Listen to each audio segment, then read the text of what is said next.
June 1859. A coach is traveling through northern Italy, rattling over bad roads and fording rivers in search of Napoleon III, Emperor of France, who is making war in the area.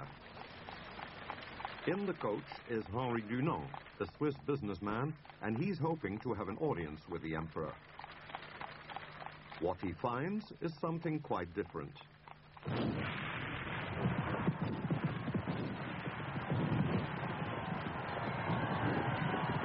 Near the village of Solferino, French and Austrian armies are fighting a terrible battle.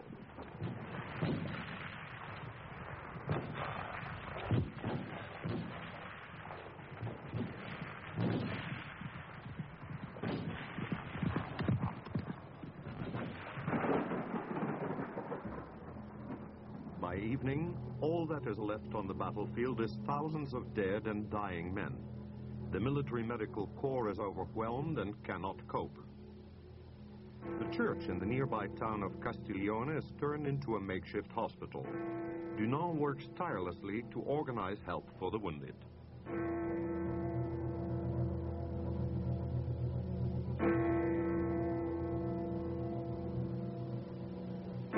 He does whatever he can to help and comfort the victims, along with simple gestures like taking down messages for their families. Dunant is joined by many local women who nurse the wounded by his side.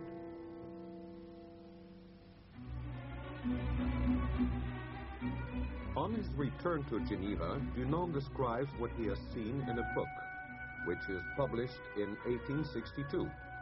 He proposes that a society of volunteers be established in every country to protect and look after people wounded in war. Thus, a truly great idea is born.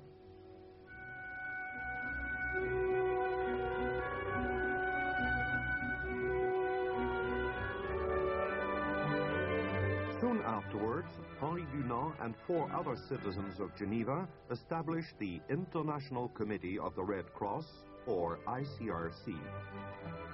In 1864, they call a diplomatic conference, which adopts the First Geneva Convention to provide help and protection for wounded soldiers.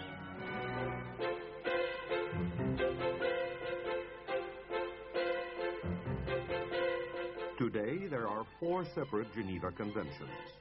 They protect wounded and sick soldiers on land,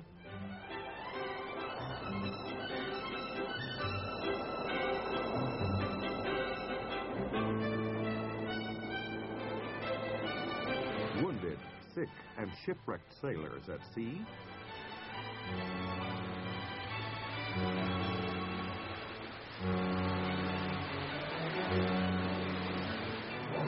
prisoners of war,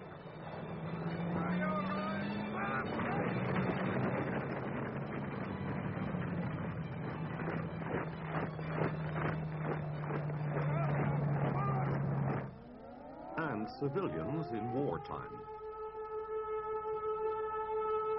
To supplement these conventions, which were adopted in 1949, 2 further treaties have been added since.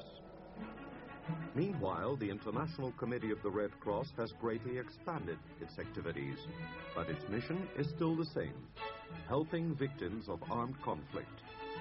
It does this by providing civilians with material and medical aid.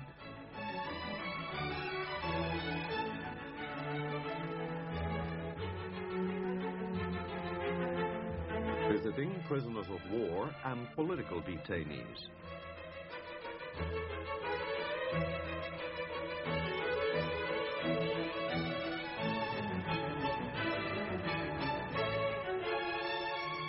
Forwarding messages between members of separated families and, whenever possible, reuniting them.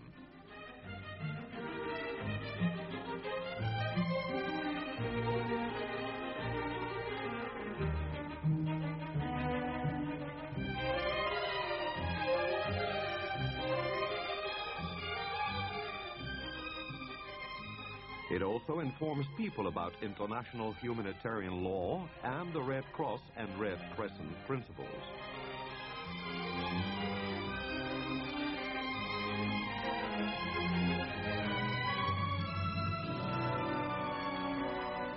There are now over 150 National Red Cross and Red Crescent societies throughout the world.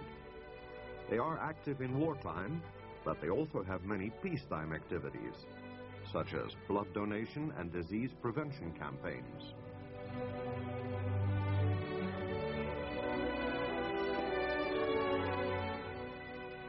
Aid to refugees and the poor,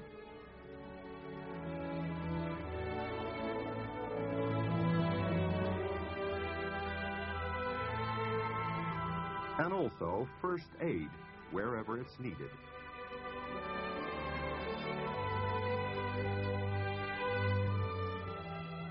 Since 1919, these societies have had their own organization, the International Federation of Red Cross and Red Crescent Societies. This federation concentrates its efforts on providing relief for victims of natural disasters, and it coordinates in peacetime the work of the national societies on an international level.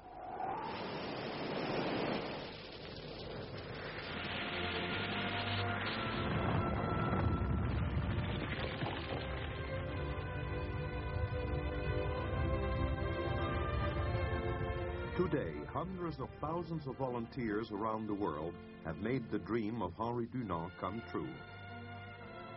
Together, they form the International Red Cross and Red Crescent movement.